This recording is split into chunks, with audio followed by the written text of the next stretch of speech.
देखिए, अलविदा की बात यह है कि नगर निगम की तरफ से व्यवस्था बहुत सही है। जैसे हमने सोचा था, सुबह 6 बजे से मैं नगर निगम के साथ लगा रहा। सफाई को लेके, पानी को लेके और लाइट को लेके पूरी टीमें यहाँ पर आ चुकी थी नगर निगम की। और मैं नगर आयुक्त साहब का तहे दिल से धन्यवाद करना चाहता हूँ कि उन्होंने अपनी टीम को भेज के यहाँ सफाई व्यवस्था बहुत अच्छी कराई।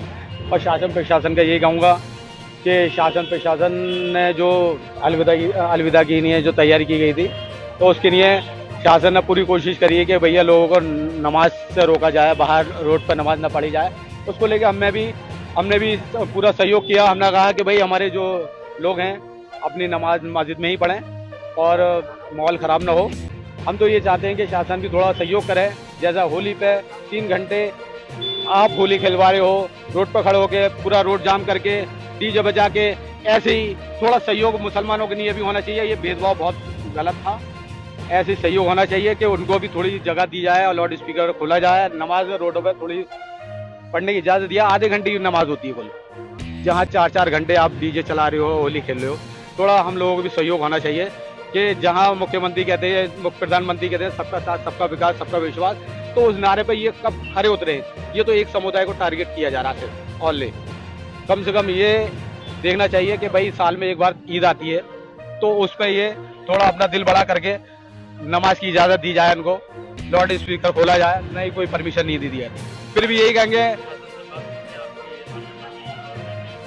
देखिए हमने कल भी जो पीस मीटिंग हुई थी उसमें भी हमने ये बोला था कि भाई थोड़ा बहुत आप अपना दिल बड़ा करके थोड़ा परमिशन दिया, तो उन्होंने ये कहा था हमारे यहाँ नहीं है, ये शासन से हमें परमिशन नहीं मिली है, शासन देगी तो हम करेंगे। तो भाई मैं यही कहूँगा कि सत्ता बदलती रहती है, 27 में सत्ता आएगी इंशाल्लाह समाजवादी की, तो उसके बाद देखेंगे क्या होता है। सबसे पहले आप सभी के माध्यम से जनपद वासियों को रमज़ान के माह की हार्दिक शुभकामनाएं। आज अलविदा की नमाज पूरे जनपद में सकुशल संपन्न हुई है। सभी से बात की ली गई थी, पीस कमेटी की मीटिंग की गई थी, पूरा फोर्स का डिप्लॉयमेंट था बिना किसी इशू के। बहुत ही बढ़िया तरीके से अच्छे माहौल में अलविदा की नमाज संपन्न हुई है। अगले सप्ताह मोस्ट प्रोबेबली 21 तारीख को ईद है, तो ईद की सभी जनपद वासियों को अग्रिम शुभकामनाएं।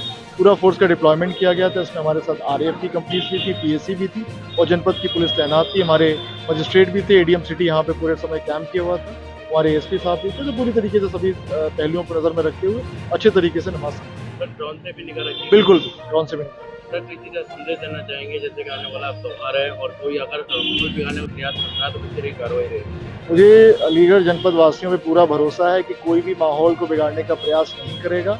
अलीगढ़ पुलिस सक्षम है। अगर कोई भी इस तरह का कार्य करता है जिससे माहौल बिगड़ेगा तो कठोर कार्रवाई की जाएगी। ऐसी कार्रवाई की जाएगी कि वो लोग इसको याद रखेंगे, दे विल रिग्रेट। सर, यहाँ पर उसके नाम है एम्बुलेंस लगाई जाती है, नगर निगम की टीम भी लगाई जाती है, इससे लोगों के बीच में एक संदेश ऐसा जाता है जैसे कुछ हुआ है। नहीं, एम्बुलेंस इसलिए लगाई जाती है क्योंकि देख रहे हो कि आप गर्मी ज़्यादा है, बहुत ज़्यादा भीड़ जब नमाज करती है तो बीच में, जैसे मैंने भी देखा एक समय जुलूस में अचानक किसी को पैनिक अटैक पड़ा था, तो फिर मैंने उसको अपनी गाड़ी से ही उसको अस्पताल पहुंचाया था। तो कई बार ऐसा हो जाता है। तो जब भी कोई भीड़ होती है, संख्या में, काफ़ी संख्या में लोग इकट्ठा होते हैं, तो एम्बुलेंस का होना आवश्यक है, ये ड्रिल में शामिल है। तो उनके लिए कि अगर कोई बीमार हो गया, कि अचानक किसी को शॉक लगा,